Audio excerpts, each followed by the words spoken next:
Hello buddies, let's go on. आज हम लोग इस वीडियो में पढ़ने जा रहे हैं क्लास 4 सोशल स्टडीज का chapter number 6 the great Indian desert. तो चलिए बिना देरी किए शुरू करते हैं। और अगर आप इस वीडियो को पहली बार देख रहे हैं तो हमारे चैनल को सब्सक्राइब करना बिल्कुल मत भूलिएगा। और बाकी सारे चैप्टर के लिंक इस वीडियो के डिस्क्रिप्शन में दिए हुए हैं, आप जाके पढ़ सकते हैं। So let's start. Chapter number 6 the great Indian desert of unit 1 about our country. To the southwest of the northern plains lies the state of Rajasthan। तो पिछले कुछ चैप्टर में हम लोगों ने नॉर्दर्न प्लेन्स के बारे में जाना था। तो नॉर्दर्न प्लेन्स में ही साउथ वेस्ट डायरेक्शन में एक स्टेट प्रेजेंट है जिसे हम लोग राजस्थान कहते हैं। It has been divided into 2 parts by the Aravalli hills. Rajasthan जो है वो 2 पार्ट में बटा हुआ है। किसके द्वारा? अरावली हिल्स के द्वारा। तो अरावली हिल्स के वजह से राजस्थान 2 पार्ट में बटा हुआ है। Towards the west of the Aravali Hills, the land is sandy and rocky and has very little water and vegetation as it receives little or no rainfall. This is the Great Indian Desert, also known as the Thar Desert. तो Aravalli hills जो है वो राजस्थान को 2 part में बांट रहा है। तो अरावली हिल्स के जो वेस्ट तरफ का एरिया होता है वहां का लैंड सैंडी होता है, रॉकी होता है और वहां बहुत कम पानी पाया जाता है। वेजिटेशन मतलब वहां पे खेती भी बहुत कम होती है क्योंकि वहां पे बहुत ही कम या फिर ना के बराबर बारिश होती है। तो ये जो एरिया है अरावली हिल्स के वेस्ट पार्ट जो एरिया है जहाँ पे लैंड बहुत ही सैंडी, रॉकी, बहुत कम पानी है, उस जगह को हम लोग ग्रेट इंडियन डेजर्ट कहते हैं। ग्रेट इंडियन डेजर्ट का एक और नाम है जिसे हम लोग थार डेजर्ट भी कहते हैं। ये जो आप पिक्चर देख रहे हैं ये ग्रेट इंडियन डेजर्ट का लोकेशन है या फिर इसे हम लोग क्या कहते हैं? Thar desert. It extends from Aravali Hills to the border of Pakistan in the west. It extends from Kutch in the southwest to the borders of Haryana. तो ये जो ग्रेट इंडियन डेजर्ट है जो कि अरावली हिल्स के वेस्ट पार्ट में है, ये कहाँ तक फैला हुआ है? ये पाकिस्तान के बॉर्डर के तरफ फैला हुआ है, यानी कि ये भी तो वेस्ट साइड है पूरा। तो ये पाकिस्तान का एरिया, तो इसका जो बॉर्डर्स है वहां तक फैला हुआ है great Indian desert. It extends from Kutch in the southwest to the borders of Haryana। और साउथ वेस्ट डायरेक्शन में जो कच्छ एक जगह का नाम है वहां तक फैला हुआ है जो कि हरियाणा के बॉर्डर्स पर है। कहाँ है? हरियाणा के बॉर्डर्स पर। तो जो ग्रेट इंडियन डेजर्ट है ये अरावली हिल्स के वेस्ट साइड में प्रेजेंट होता है और ये पाकिस्तान के बॉर्डर तक प्रेजेंट है वेस्ट साइड में। और साउथ वेस्ट डायरेक्शन में कहाँ तक प्रेजेंट है? हरियाणा के बॉर्डर्स में। एक जगह का नाम है कच्छ, वहां तक ये फैला हुआ है। A desert is an area covered with loose sand। अब यहाँ पे क्वेश्चन आपको पूछा जा सकता है कि डेजर्ट होता क्या है? What is a desert? तो यहाँ पे अच्छा खासा डेफिनेशन दिया है कि a desert is an area covered with loose sand। Desert का पिक्चर आप लोगों ने देखा ही होगा। वहां का जो एरिया होता है वहां का सैंड बहुत लूज होता है। वहां का अगर आप बालू को उठाइएगा या फिर सैंड को उठाइएगा तो वो गीला नहीं रहता, वो बहुत ही लूज होता है, बहुत ही ड्राई होता है और बहुत ही सैंडी टाइप का होता है। There are small hillocks of sand at some places. These are called sand dunes। अब मान लीजिए ये डेजर्ट है, पूरा डेजर्ट है, तो थोड़ी ना प्लेन रहेगा, पूरा बालू एक जैसा फैला रहेगा, ऐसा नहीं होता है। वो जो बालू है कहीं कहीं वो ज्यादा डिपॉजिट होके इस तरह का शेप बना लेता है। इस प्लेस को हम लोग क्या कहते हैं? सैंड ड्यून्स कहते हैं। इसे स्मॉल हिलॉक्स कहा जाता है। ये छोटे छोटे स्मॉल हिलॉक्स बना लेते हैं जिसे हम लोग सैंड ड्यून्स भी कहते हैं। Sand storms are common in desert. Desert में क्या कॉमन है? Sand storm. अब ये क्या होता है?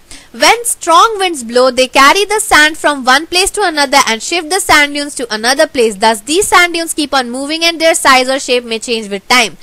तो सैंड स्टॉर्म्स होता क्या है? सैंड स्टॉर्म जब बहुत ही स्ट्रॉन्ग विंड आता है यानी कि बहुत ही तेज हवा चलता है तब जो सैंड है, अब आप जानते हैं कि जो सैंड बहुत ही लूज होता है, बहुत ही हल्का होता है, ड्राई होता है। तो जैसे ही तेज हवा आता है तो एक जगह से जो ये लूज सैंड है ये अपने साथ बहते बहते दूसरे जगह जाता है और कहीं और सैंड ड्यून्स बना लेता है। और जब सैंड ड्यून्स बनता है तो इसका शेप और साइज भी समय के साथ साथ बदलते रहता है और ये हर टाइम शिफ्ट करते रहता है क्योंकि वहां पे क्या लिखा है कि सैंडस्टॉर्म बहुत ही कॉमन है, हर बार सैंडस्टॉर्म आते ही रहते हैं। तो जब भी तेज हवाएं चलती है सैंड ड्यून्स जो है वो अपना प्लेस शिफ्ट करते रहते हैं। नेक्स्ट हम लोग पढ़ेंगे ओएसिस के बारे में। क्या दिया है ओएसिस के बारे में? There is always a shortage of water in the desert as rainfall is scanty. However, at some places the underground water comes up to the surface through a spring. Trees like kikar, babool and date palm grow around such places. Such a green and lush area in the desert is called an oasis. तो कभी कभी क्या होता है कि desserts में पानी की बहुत ही शॉर्टेज हो जाती है, कमी हो जाती है, क्योंकि वहां पे बारिश तो बहुत ही कम होता है. उसे इंग्लिश में हम लोग क्या कह सकते हैं, स्कैंटी, बहुत ही हल्का बारिश होता है. लेकिन कभी कभी क्या होता है कि कुछ पर्टिकुलर जगह पे अंडरग्राउंड वाटर, जो जमीन के नीचे का पानी है, वो सरफेस पे आ जाता है, ऊपर आ जाता है थ्रू अ स्प्रिंग. तो वहां पे जो ट्रीज जो उगते हैं, इन अलग जो पानी निकला है अंडरग्राउंड से, वहां पे जो ट्रीज उगते हैं वो है कीकर, बबूल, डेट पाम. तो ये सब जो 3 ट्रीज है ये उसी जगह पे उगते हैं.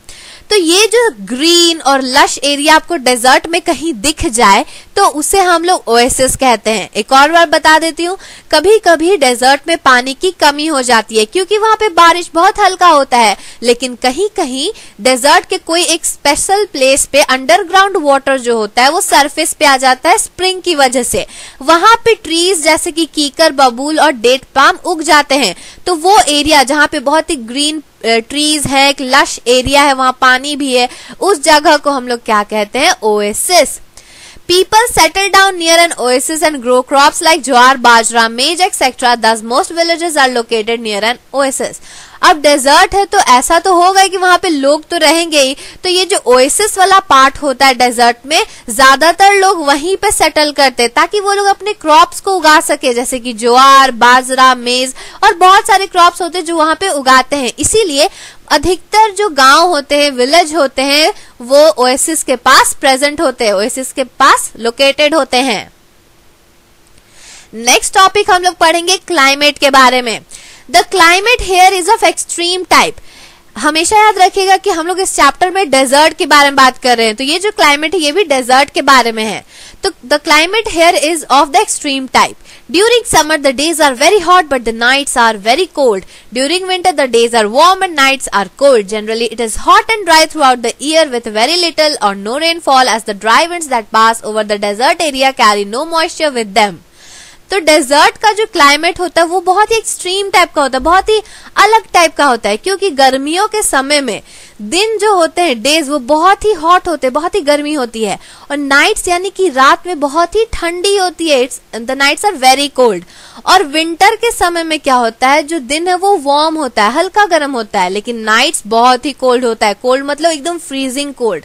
जनरली पूरे साल में आप एक जनरली लेके चलिएगा, एक एवरेज में तो हॉट ही रहता है और सालों भर ड्राई रहता है, सूखा ही रहता है, और वहां पे बारिश भी बहुत कम होती है या फिर ना के बराबर होती है, क्योंकि वहां पे ड्राई विंड्स जो है वो डेजर्ट एरिया के ऊपर पास करते रहती हैं और उनमें कोई मॉइस्चर नहीं होता है, इसीलिए वो लोग सालों भर तक गर्म और ड्राई रहते हैं.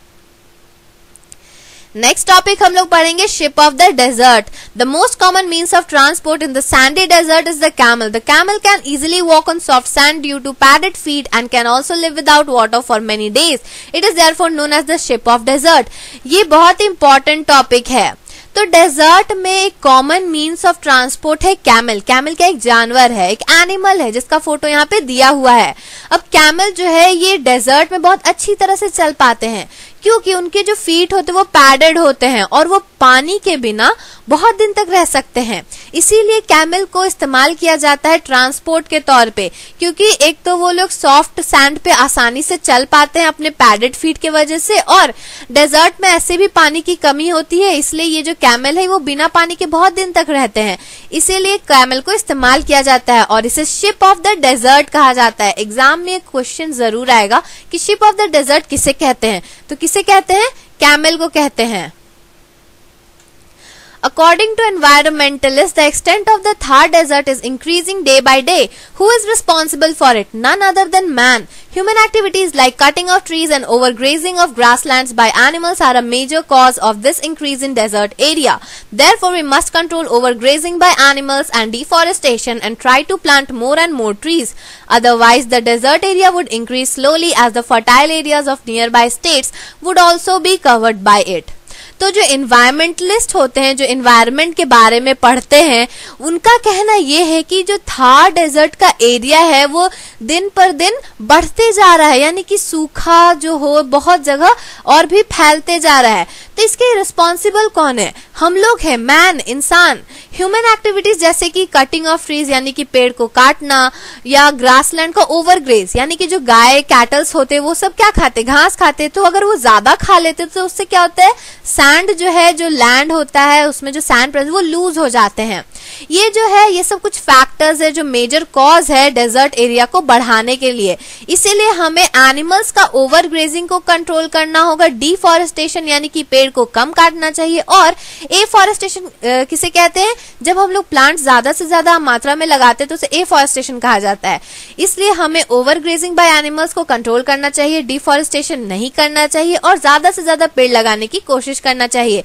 नहीं तो क्या होगा कि जो डेजर्ट एरिया है वो धीरे धीरे बढ़ते ही जाएगा और जो फर्टाइल एरिया है जहाँ पे क्रॉप्स उगते हैं वो घटते जाएंगे और ये हम ही लोगों को अफेक्ट करेगा। तो ये था पूरा एक्सप्लेनेशन इस chapter number 6 the great Indian desert. और अगर आपको इसी तरह और भी चैप्टर्स के एक्सप्लेनेशन चाहिए या सॉल्यूशन चाहिए या किसी टॉपिक का एक्सप्लेनेशन चाहिए तो हमें कमेंट करके जरूर बताइएगा और हमारे चैनल को सब्सक्राइब जरूर कर लीजिएगा and press the bell icon. So if you like this video, don't forget to like, subscribe and share. Thanks for watching. Thank you. Subscribe please.